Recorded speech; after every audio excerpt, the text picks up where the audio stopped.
Kwa amene takhala tikusatira nkhani zakunja maka za mdziko lija la United States of America komanso nkhani yayikulu yokhudza mtsogoleri wake yemwe ndi Donald Trump.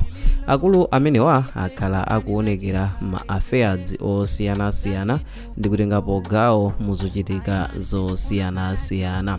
Ndipo Donald Trump amene ankalowa mboma posinthana ndi Joe Biden akhala akuonekera ngati mmodzi mwa atsogoleri yemwe amafuna mtendere pa dziko lapansi.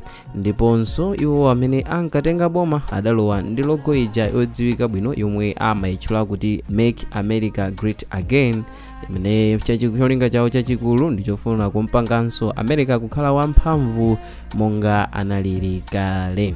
Ndipo iwowa akhala akuchitapo kanthu maka pa nkhondo ija ya dziko la Ukraine komanso Russia, omwe akhala akuyesesa kuyitanisa mayiko awiri amenewa kuti achite mkambirano ozesabata ndi mtendere kuti aleke kumenyana ndi dzina zotero, kamba kunena kuti zinthuzi zikupwetekesa banthu otsalakwa chifukwa miyanda ya wanthu ochuluka akumaphedwa kamba ka nkhondo imeneyi. Komanso zipangizo zambiri zimene zimatumikira wanthu zikuwonongeka, zimene zikupangisa kuti moyo wa anthu usakhale wabwino. Zinthu monga zipatala komanso malo osiyanasiyana omwe anthu amasakapo thandizo lawo la tsiku ndi tsiku zidawonongedwa malingana ndi nkhondo zimenezi.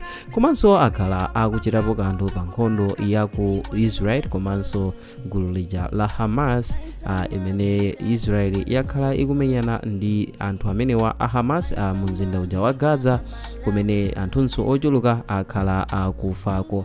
Koma chosangalatsa ndichonena kuti adayesesa mbali yawo nkhondo ya Israel komanso amene wa Hamas adakambirana peace deal, ngakhale padakali panonso pali mipungwepungwe ina komano zomvana zinachitika. So pano posachedwa pompa pamene ndi pa 25 December chinthu china chachitika chachikulu chimene America yachita kwathu konkuno kuno ku Africa.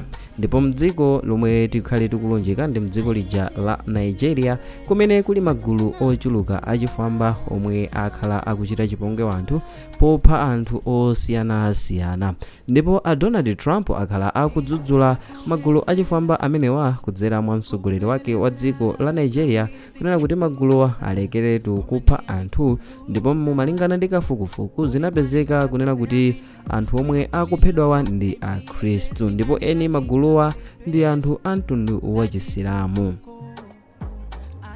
Ndipo m'malo mwake America mosogozedwa ndi Donald Trump adapereka chenjezo kunena kuti asilamuwa aleke kuphulisa anthu a mtundu wa Chikhristu. Ndipo m'malo mwake aliyense mdzikoli azichita zimene zimamusangalatsa, chifukwa chonena kuti mukafukufuku zinapezeka kuti anthu acholinga chawo ndi kuchita eliminate kapena kuchosa anthu a mtundu omwe amakhulupirira a Chikhristu, ndi cholinga kuti asilamu achite occupy mdziko lonse la Nigeria. Ndipo atatha kuchita komanso kupereka chenjezoli padaoneka kuti palibe kusintha kulikonse kumene kunabwerapo. Ndipo m'malo mwake pa 25 December America inatumiza gulu lina la nkhondo limene lidakaphulisa madera omwe kumaganiziridwa kuti kumakhala anthu achifwambawa omwe akhala akupha anthu osiyanasiyana maderanso osiyanasiyana. Ndipo maka anthu amene amaphedwa omwe amalunjikidwa ndi anthu omwe amakhulupirira a Chikhristu.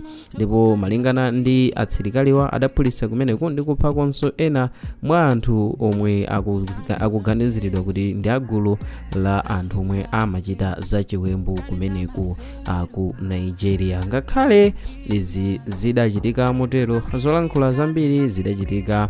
Ena adafotokoza kunena kuti Trump ali ndi zolinga zina zoposera kuzesa mtendere kumeneku ku Nigeria. Ena akhala akunena kuti ayi iwowa akungodana ndi anthu a Chisilamu, kamba kunena kutinso dziko la America limakhulana ndi maiko monga achina Iran, so akungokhalabe ndi mikwiyo ndi anthu a mtundu wa Chisilamu.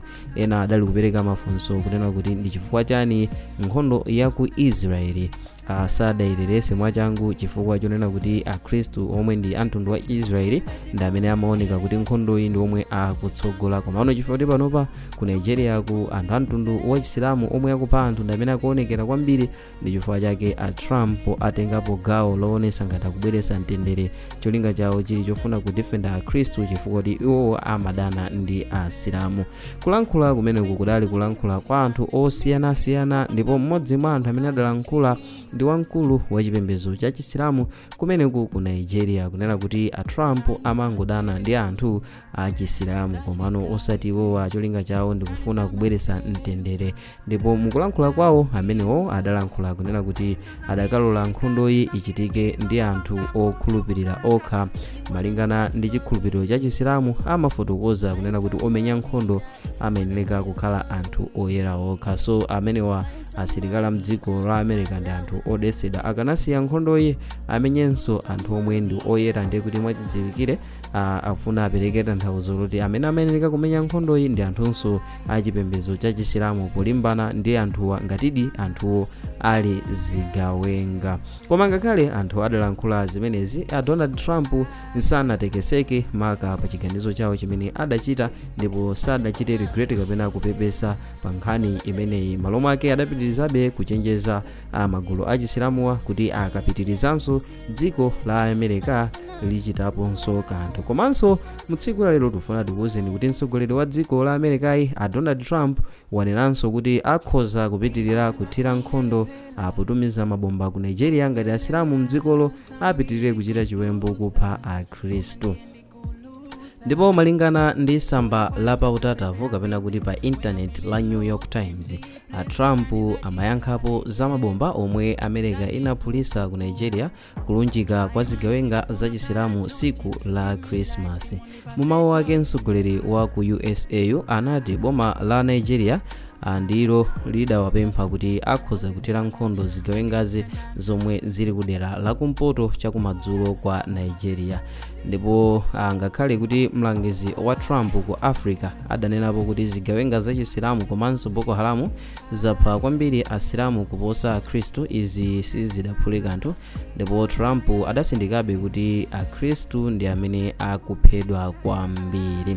Ndipo izi zili chomwechi chaka cha Tambusa Tunde Bakale wa mpingo wa Citadel Global Community ku Nigeria adati Trump akungofuna mafuta aku dziko la Nigeria posusana ndi mfundo yoti Nigeria ndiyosankhana mipingo.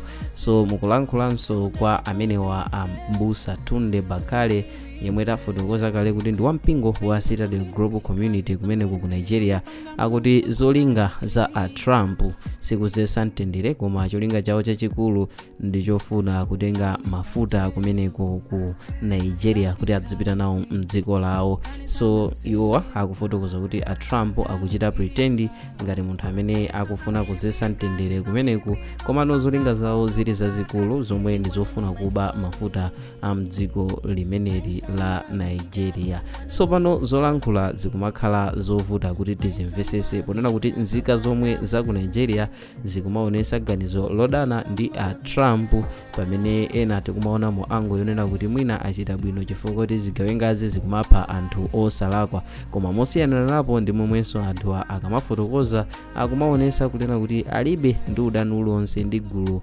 lililonse limene likutchulidwa kuti ndi la ziwembu. Malo mwake enemite yawo kapena kuti udani wawo ukumakhala pa a Trump posusana nacho chiganizo chimene adachita chobwera mdziko limeneli la Nigeria kuphulisa mabomba kwa zigawenga zimene zikufotokozedwa kuti zakhala zikupha anthu osiyanasiyana kumeneku ku Nigeria. So malingananso ndi kulankhula kwa Trump afotokoza kuti kubwera kwawo mu dziko la Nigeria sadangochita, koma mtsogoleri wa dziko la Nigeria ndi yomwe adapempha kunena kuti dziko la America litha kudza kumeneku ku Nigeria kuti akaphulise amagulu achifwambawa omwe akupha anthu osiyanasiyana. Chifukwa ngati mwakhala mukumvera komanso kusatira nkhani zosiyanasiyana, dziko la America lidayesera dziko la Nigeria lidayesera kutumiza asilikali yawo a mdzikomo, komano sizidaphule kanthu. Malo mwake pomwe Donald Trump amatumizano asilikali kuchokera komwe ku USA. So ganizo lonena kuti mtsogoleri wa dziko la Nigeria ndiyemwe adapempha kuti anthu ochokera mdziko la USA amene ndi asilikali adze mdziko litha kukhala loona, chifukwa chonena kuti takhala tikuonerapo asilikali aku Nigeria akuyesera kuti mwina angakwanise kuthana nazo zigawengazi, koma pakhala pali povuta kuti athane nazo, ndipo ena mwa asilikalinso akhala akuluza miyoyo yawo pomwe amalimbana ndi zigawengazi. So pobwera dziko la America kuchitapo kanthu ndi pomwenso ena akupezerapo vuto kunena kuti iyayi amene wa Trump adabwera ndi zolinga zosiyanasiyana, ndipo cholinga chawo chachikulu ndi kufuna kutenga mafuta a mdziko la Nigeria, osati kunena kuti iwo akufuna adzetse bata mdzikoli ayi. So maganizo ndi osiyanasiyana, ena titha kuiona ma positive, ena titha kuiona ma negative nkhani, popeza mwina patakhala kuti something behind chimene mwina ena fesi tingathe kuchiona ndi maso athuwa, mwina pakufunika microscopic eye kuti zinthu zoti zimvesese bwinobwino. So through comment section ndimafuna nditadziwa maganizo anu kupa chiganizo chimene USA idachita kudzera mwa mtsogoleri wawo Donald Trump kutumiza asilikali kumeneko ku Nigeria kukamenya nkhondo ndi anthu amene akuganizidwa kuti ndi zifwamba omwe akumapha anthu komanso amtundu umene wa Chikhristu. So through comment section ndimene tingadziwire maganizo anu kuti inu mukuona bwanji ndipo maganizo anu ndi otani. Mu video ya mtsiku lalero mudali ndine wanu Mike Thompson, ndipo ngati mwayikonda osewala kuchita like komanso subscribe kuti tithenso kupatsirani ena mwa mavideos amene tikhalukonzerani pano pa Samavita YouTube channel. Bye.